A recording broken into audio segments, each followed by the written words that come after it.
بسم اللہ الرحمن الرحیم۔ السلام علیکم، ویلکم ٹو مائی چینل۔ امید کرتی ہوں آپ سب خیریت سے ہوں گے۔ ناظرین، آج کی میری اس ویڈیو میں آپ کے لیے لے کر آئی ہوں بے حد آسان استخارہ، اور یہ استخارہ بہت ہی مجرب ہے، بہت ہی آسان استخارہ ہے جو کہ آپ کر سکتے ہیں اپنے ہر مقصد کے لیے۔ یہ استخارہ بہت ہی شارٹ ہے۔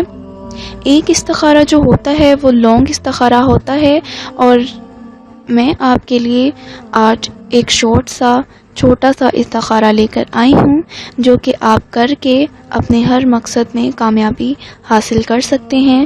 اگر آپ کو خواب کے ذریعے کچھ جاننا ہے تو بھی آپ اس استخارے کے ذریعے جان سکتے ہیں۔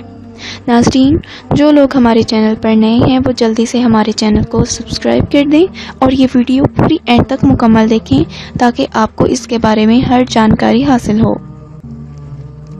ناظرین، استخارہ بہت ہی آسان ہے۔ سب سے پہلے آپ نے 5 وقت کی نماز کی ادائیگی کرنی ہے۔ جس رات آپ کو یہ استخارہ کرنا ہے، یاد رہے آپ کی 5 وقت کی نمازیں پوری ادا ہوئی ہوں۔ تو عشاء کی نماز کے بعد جب آپ سونے سے پہلے یہ استخارہ کرنا ہے۔ جب آپ سونے لگیں تو آپ نے کرنا کیا ہے کہ اول آخر آپ نے 3 بار درود ابراہیمی پڑھنا ہے۔ درود ابراہیمی پڑھ کے آپ نے سورۃ اخلاص کی ایک تسبیح کرنی ہے۔ سورۃ اخلاص کی ایک تسبیح کریں گے، 101 مرتبہ آپ نے سورۃ اخلاص پڑھنی ہے، اور اس کے بعد آپ نے 3 بار درود ابراہیمی پڑھ لینا ہے۔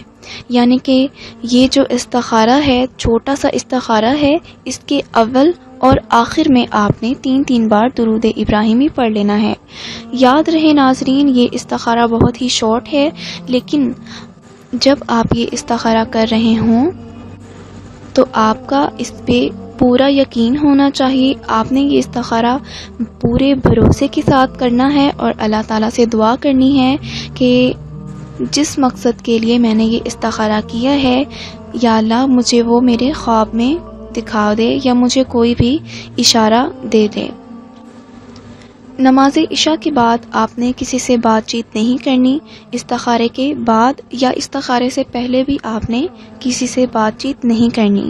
تو ناظرین، یہ استخارہ آپ پورے کامل یقین کے ساتھ کریں تو انشاءاللہ تعالی اللہ آپ کو خواب میں آپ کو اشارہ دے دیں گے کہ آپ کا جو کام ہے وہ آپ کے لیے بہتر ہے یا نہیں۔ ناظرین، خواب میں اشارہ کیسے سمجھا جائے؟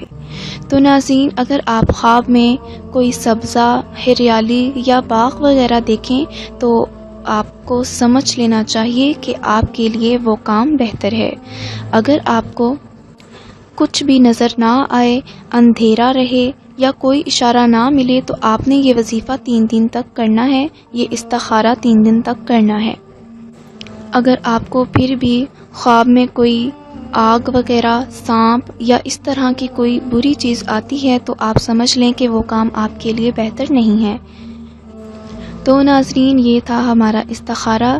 اگر کسی کو بھی کسی پریشانی کے لیے یا کسی مسئلے کے لیے یا کسی مقصد کے لیے استخارہ کرنا ہے تو وہ یہ استخارہ ضرور کر لیں۔ انشاءاللہ تعالی اللہ آپ کے ہر مقصد کو کامیاب فرمائیں گے، آپ کو ہر جائز اشارہ دیں گے انشاءاللہ۔ تو ناظرین، آج کے لیے بس اتنا ہی۔ امید کرتی ہوں آپ کو میری یہ ویڈیو پسند آئی ہوگی۔ اگر پسند آئی ہے تو ویڈیو کو لائک کریں، شیئر کریں اور ہمارے چینل کو بھی سبسکرائب کر دیں اور بیل آئیکن کو بھی پریس کریں تاکہ میری ہر نئی آنے والی ویڈیو آپ تک میسر ہو۔ اگلی نئی ویڈیو کے ساتھ حاضر ہوں گی، تب تک کے لیے اللہ حافظ۔